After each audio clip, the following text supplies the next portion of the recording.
Hola a todos, muy buen día, ¿cómo están? Este sábado, creo que 18 de abril del 2020. Pues gracias a Dios aquí estamos, un día más, bendecidos por el Señor. El día amaneció lluvioso, algo gris. Alguna gente dice está feo el día. Yo pienso que es un día que hizo el Señor y no está feo. Quiero compartir con ustedes un verso muy hermoso como toda la escritura, ¿verdad? Pero en esta ocasión pues quiero compartir una escritura y le voy a dejar que usted la busque dónde está, para que así invierta un poco de tiempo y se le haga más fácil este tiempo que para algunos está siendo bien difícil en el aspecto de que se sienten aburridos. Pues la escritura dice: lo que he escrito, escrito está. Ya le dije, ¿verdad? Usted se encarga. Lo que sí le digo es que está en la escritura, es real, es verídica, es verdadera y viva. Pues resulta que Dios forma a Adán y luego a Eva y los pone en un huerto para que obedezcan.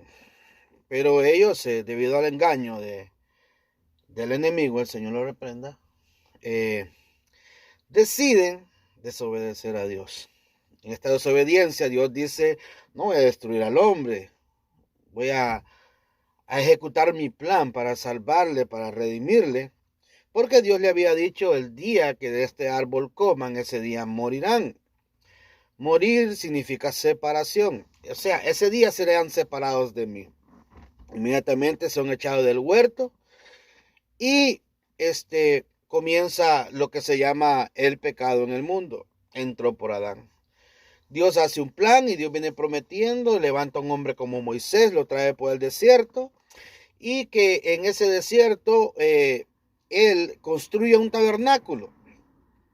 Ese tabernáculo era un tipo y figura de Cristo. Todo lo que Cristo iba a padecer, todo lo que Cristo iba a hacer, estaba tipificado en ese tabernáculo. Ya estaba el tabernáculo. Y pues el plan de Dios para redimir al hombre estaba llevándose a cabo.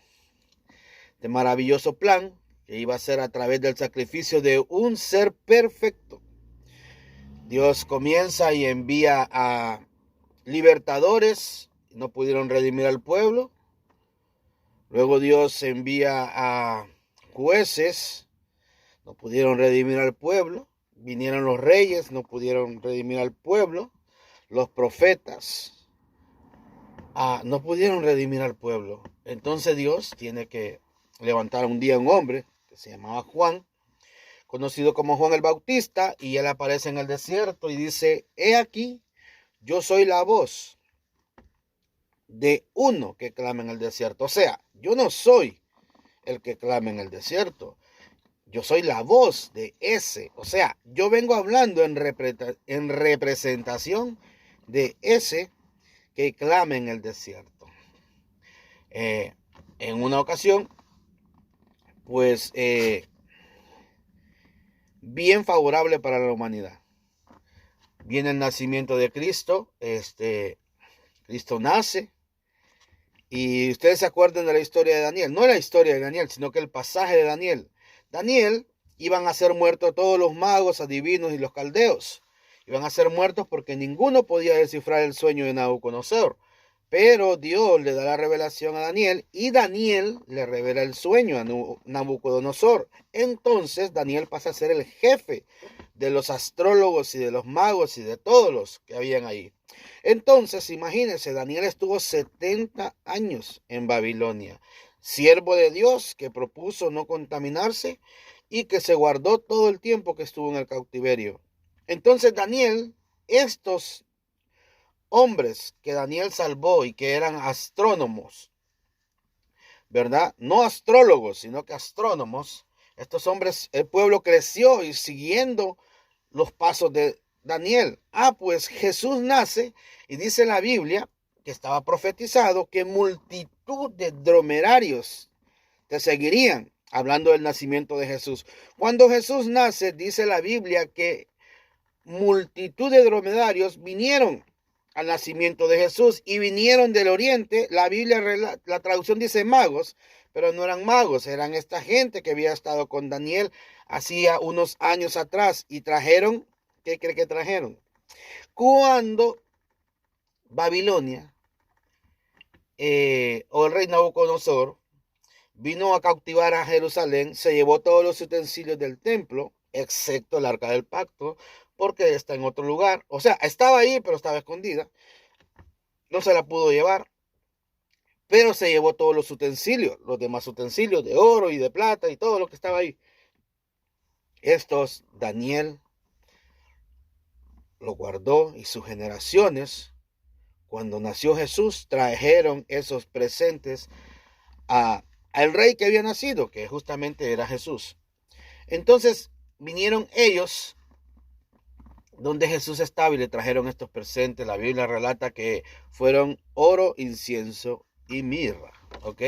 Entonces ya estamos hablando que vinieron a honrar, ¿verdad? Al rey, al sacerdote, ¿verdad? Maravillosa historia. Entonces, Juan el Bautista aparece. Juan el Bautista aparece en el desierto, comienza a predicar el arrepentimiento para salvación y le llega el día de bautizar a un hombre que estaba profetizado su nacimiento, que se llamaría Jesús, puesto por el ángel, porque significa ungido, Emmanuel, Dios con nosotros, ¿verdad? Y el Cristo ungido. Entonces, lo bautiza y Jesús, aproximadamente de 30 años, comienza su ministerio.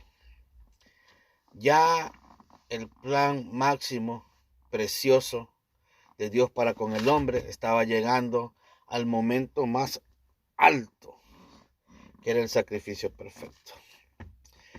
Entonces, si nos vamos a Abraham se encuentra que Dios le dice que sacrifica a tu hijo Isaac. Abraham se va y Isaac huye en un momento que le dice, ok, papá, he aquí la leña y aquí el fuego. Mejor dicho, el fuego, ¿verdad? He aquí la leña, he aquí el fuego. ¿Dónde está el cordero? Entonces Abraham le dice, Dios se proveerá de cordero. Nosotros iremos, adoraremos y volveremos. Qué lindo. Mire cómo le dice, no le dice Dios va a proveer un cordero, sino que le dice Dios se proveerá de cordero. Jesús comienza su ministerio. Como le dije antes, alrededor de los 30 años, y anda haciendo milagros, señales y prodigios por todas las regiones, Judea, Samaria, Betania y los alrededores, alrededor de 3 años y medio. Escoge a 12, entre ellos estaba Judas, que la Biblia dice que llegó a ser el traidor. Vea, estando Jesús orando en un lugar que se llama Getsemaní, con sus discípulos, llega Judas a entregarle, que lo vendió por 30 monedas de plata. Llega Jesús Judas a entregar a Jesús, y Jesús es llevado preso, arrestado, detenido. ¿Ok? Dice que fue el primer día de la fiesta, ¿verdad? Entonces quiero decirle algo, porque ahorita justamente acaba de pasar algo que la gente llama Easter, que algunos creen que es una fiesta meramente de Dios, sin herir a nadie, la cual no lo es Easter, Astaroth. Astaroth es una diosa pagana, diabólica, que no glorifica a Dios. ¿Quién, imagínense, da a luz un pez, que ese pez da a luz un conejo y el conejo pone huevos? Imagínense cómo será. Pero bueno, no vamos a hablar de eso ahora, en otro momento. Pero la cuestión es que Jesús es llevado a los tribunales por los sacerdotes judíos y los miembros del Sanedrín, es llevado ante César, ante Herodes, pero es llevado ante un hombre que se llamaba Pilato. Este hombre tenía una posición política alta en los gobernantes de Roma, porque era Roma quien gobernaba, que Daniel también lo había profetizado, acuérdense. Roma era que gobernaba a Jerusalén en aquel entonces. Entonces, lo lleva, y cuando lo lleva, trata de entrevistarlo, y él dice, yo no hallo ninguna culpa en él. No puedo juzgar a este hombre porque yo no hallo ninguna culpa en él. Pero los sacerdotes, el sumo sacerdote y los demás miembros del grupo del Sanedrín, le decían, cuélgalo en un madero, porque él ha blasfemado. Entonces la esposa de este Pilato tiene un sueño, y no crea que me voy a equivocar con lo que voy a decir, así es, sueña un sueño, porque Dios puede hacer estas cosas en uno. Entonces ella en el sueño ve que Jesús es inocente y corre delante de Pilato y le dice, mira, no le hagas daño a este hombre, porque Dios me ha mostrado en sueños que este hombre es inocente. Y desde aquella misma hora, dice la Biblia, que Pilato procuraba soltarle. Pero, tú sabes, mucha gente que sabe hacer lo bueno no lo hace por el medio a que dirán o porque le debe favores a alguien. Entonces, Jesucristo es llevado ante Pilato. Y Pilato le dice una cosa a Jesús y le dice, ¿sabes qué? ¿Por qué no me contestas? ¿Eres tú el rey de los judíos? Tú lo has dicho, dice Jesús. Y dice que más miedo le daba. Cuando el sacerdote le decía cosas a Pilato de Jesús, que Jesús decía que él era el rey de los judíos, dice que a Pilato le daba más miedo todavía. Y Pilato quería soltarlo. No hallaba mal en él, no hallaba falla en él, no hallaba tacha en él. Pero los judíos le apretaban para que lo colgara en un madero. Era parte de un plan. Entonces, estando Jesús con el sacerdote, dice que el sacerdote le pregunta, ¿quién eres tú? ¿Eres tú el Mesías? Jesús le dijo, yo soy. Y desde ahora verás a los ángeles, al Hijo sentado y a los ángeles que le sirven. Y dice la Biblia que el sacerdote rasgó sus ropas. Miren, el libro de Levítico habla de las vestiduras sacerdotales. Oiga bien, inclusive los calzoncillos de los sacerdotes eran ropa privilegiada, tendrían que ser de lino fino para que el sacerdote no sudara y no contaminara el altar de Dios. Decía que el sacerdote no debía rasgar sus ropas porque era castigado eso con muerte. Era como renunciar al sacerdocio. Mire el plan divino de Dios. ¿Qué sucedía? Que se habían organizado una serie de servicios sacerdotales en el templo. Eran 24 órdenes y cada sacerdote servía semanalmente. En el Shabbat, en el día séptimo de la semana, había el cambio de sacerdocio. Entonces, cada sacerdote venía y servía. Inclusive, el papá de Juan el Bautista, Zacarías, estaba sirviendo en su turno que le tocaba en el día del sacerdocio. Estaba sirviendo en el templo cuando el ángel vino y le habló y le dijo, ¿saben qué? Van a tener un hijo. Inclusive él dice, ¿qué prueba tendré yo que esto es verdad? Porque Elizabeth no podía concebir. O sea, no habían tenido hijos. Entonces le dice, por cuanto no creíste, la prueba de que esto va a pasar es que vas a quedar mudo hasta el día que él nazca. Y así fue, ¿verdad? Cuando Juan el Bautista nació, le querían poner Zacarías, así como su padre, y todo el mundo decía, sí, póngale Zacarías, y ese día él habló, y digo, no, Juan se va a llamar él, porque era el nombre que le había dado el ángel. Entonces, habían turnos sacerdotales, pero cada sábado, a las 3 de la tarde, lo que corresponde a nuestro calendario, porque allá se habla de horas, ¿verdad? Que cada 3 horas es una hora. Entonces, cada sábado en lo que corresponde a nuestro calendario, las 3 de la tarde, había el cambio de sacerdocio. O sea, salía el sacerdote que estaba sirviendo y entraba el nuevo sacerdote que le tocaba servir, ¿verdad? Había un cambio de sacerdocio cada semana para servir en el templo. Entonces, en esa semana que Jesús está en el juicio y que está llevado ahí, bueno, de hecho, algunos piensan que Jesús resucitó domingo, algunos piensan que murió viernes y que resucitó domingo, pero Jesús había dicho que 3 días y 3 noches él iba a estar muerto y iba a resucitar. Pero de viernes a domingo, por donde quiera que usted busque los 3 días y las 3 noches, no lo va a encontrar. Porque no es así. Jesús no murió viernes ni resucitó domingo. Vamos a seguir hablando de esto, ¿ok? Entonces, mire cómo es. El sacerdote rompe sus vestiduras. Oh my God, mire qué momento tan precioso y cómo es Dios de lindo para ejecutar sus planes. Al él romper sus vestiduras, rasgar sus túnicas, sus vestiduras, es como que él haya renunciado al sacerdocio.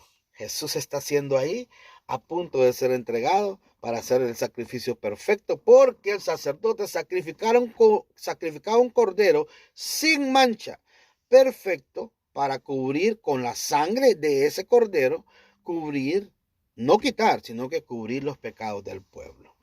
Entonces, cuando él salía, decía paz a vosotros, era que Dios había recibido el sacrificio por la expiación del pecado, no para quitarlo, sino para cubrirlo. Entonces Jesús es llevado en la cruz, lo clavan, antes de eso lo bofetean, lo castigan, pero Pilato dice, yo no encuentro mal en este hombre. Si quieren condenarlo, condénenlo ustedes. Yo me lavo mis manos. Las manos en la Biblia significan las obras. Muchos han juzgado siempre a Pilatos. Y muchos han dicho, tú te lavas las manos como Pilatos, como quien dice por hipocresía. Pero Pilato, sinceramente, fue uno de los más inteligentes de ese entonces. Porque él dijo, yo, mis obras, me las lavo de lo que ustedes están haciendo con este hombre. Así que, si quieren hacerle daño a este hombre, háganselo ustedes, pero yo quedo libre de la sangre de este hombre. ¿Y sabe cómo dijo el pueblo de Israel, los sacerdotes? Su sangre sea sobre nosotros y sobre nuestros hijos. Y esto lo estamos viendo hasta hoy, que son odiosos delante de todo el mundo. Casi solamente Dios el único que los quiere, ¿verdad? Algunos pueblos están volviendo su corazón a ellos y nosotros oramos por ellos, los verdaderos, porque la Biblia dice orar por Israel, el Israel, ¿verdad? De Dios. Entonces, este sacerdote rasgó su ropa, renunció a su sacerdocio. Espiritualmente, Israel no tenía sacerdote.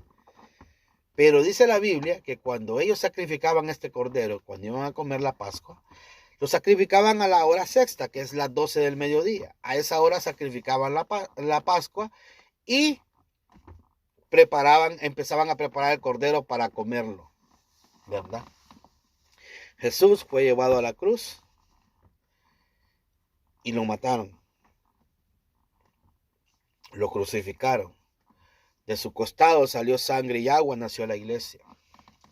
Pero Pilato mandó a poner un rótulo en la cruz en 3 idiomas. Creo que es hebreo, arameo y latín, que el latín era el idioma que se hablaba más en ese entonces porque eran los romanos, ¿entiendes? ¿Verdad? Y entonces el rótulo decía en latín, arameo o griego y hebreo: este es Jesús, el rey de los judíos. Entonces el sumo sacerdote va y le dice, no escribas que él es el rey de los judíos. Escribe que él dijo que es el rey de los judíos. Y he aquí la respuesta que da Pilato a cómo comenzamos el versículo ahora, ¿verdad? La escritura. Pilato le contesta al sacerdote: lo que he escrito, escrito está. ¿Por qué? Porque la Biblia dice que Jesús iba a ser el rey de los judíos, el salvador de los judíos, el sumo sacerdote según el orden de Melquisedec. O sea, lo que escribió Pilato ya estaba escrito, ya venía siendo escrito desde Génesis hasta ese momento. Pero ahora, desde Génesis hasta Apocalipsis, tenemos que Jesús, la escritura se centra exclusivamente en Jesús, específicamente en Jesús. Toda la escritura, la Biblia, los 66 libros de la escritura se concentran en Jesús. Por eso Pilato dijo: lo que he escrito, escrito está. Y es que para nosotros no tiene pues casi ninguna relevancia lo que se lee ahí, porque lo leemos en el idioma español. Jesús, rey, Jesucristo Nazareno, rey de los judíos. Para nosotros eso, pues sí él es. El problema es, en latín no era, porque lo leían los soldados romanos y leían: ese es el rey de los judíos. Lo leían los griegos y no había ningún problema, porque decía, pero el problema era cuando lo leían los hebreos, porque los hebreos en su escritura comienzan de derecha a izquierda a leer, y nosotros comenzamos de izquierda a derecha, porque es nuestra forma de escritura, ¿verdad? Derivada del latín. Entonces, cada vez que terminaba lo que escribían, las letras que se formaron al final en una forma hacia abajo es la W, Y, H, W. Oh my God, imagínense. Eso era el nombre de Dios, un nombre santo y puro. Y entonces ellos decían: no, porque en hebreo, cuando usted escribe Jesucristo Nazareno, rey de los judíos, se forma la palabra que es el nombre de Dios. Ellos querían evitar eso, pero de eso se trataba. Ya estaba escrito. Ya estaba escrito. Y aquel cordero que había dicho Isaac a Aarón estaba siendo puesto. Y ese día, a las 3 de la tarde, él dijo: tetelestai, que significa consumado es. Le estaba diciendo al Padre: ya lo hice. El sacrificio por el cual me mandaste, he aquí. Y hubo un cambio de sacerdocio. En la tierra no ha habido otro sacerdote en los judíos, porque espiritualmente existe desde hace más de 2000 años. Jesucristo es el sacrificio perfecto y es el sumo sacerdote según el orden de Melquisedec. Y salió el sacerdote que había entregado por su propia voluntad su sacerdocio, al romper sus ropas, a romper la túnica, y entró el nuevo, que su ropa, su túnica no fue rota, para que se cumpliese la escritura. Dice que no rompieron la túnica, sino que echaron sobre ella suerte. ¿Ok? Entonces ese sacrificio perfecto, maravilloso, es el que en medio de esta pandemia, ¿verdad? Es el que te dice a ti: yo tengo un plan y nadie va a interferir. Solamente tú mismo puedes estorbar el plan de Dios en tu propia vida con la desobediencia. Si tú crees y tienes fe en Dios, que Dios puede hacer cosas grandes contigo, salvarte. Estamos en el 2020, en abril, ya solo falta un par de semanas para que se termine el mes de abril del 2020. Cristo va a venir. Cristo va a venir. Y muchos se burlan de que Cristo no va a venir, pero Él va a venir. Yo te aconsejo que mejor entregues tu corazón a Jesús, que le busques y que le ames, para que cuando Él venga te lleve con Él. Te lo voy a poner de esta manera. Imagínate que yo esté equivocado y que no venga en 200 años. ¿Qué pierdes tú si comienzas a cuidarte y a entregarte a Jesús de todo tu corazón, de toda tu mente y de toda tu alma?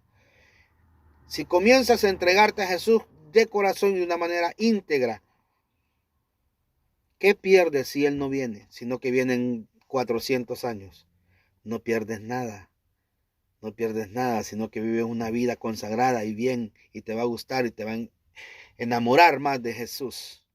Pero ahora, ¿Qué tal si dices no viene ahorita, viene en 500 años y no te cuidas y no te guardas y no te consagras a Dios?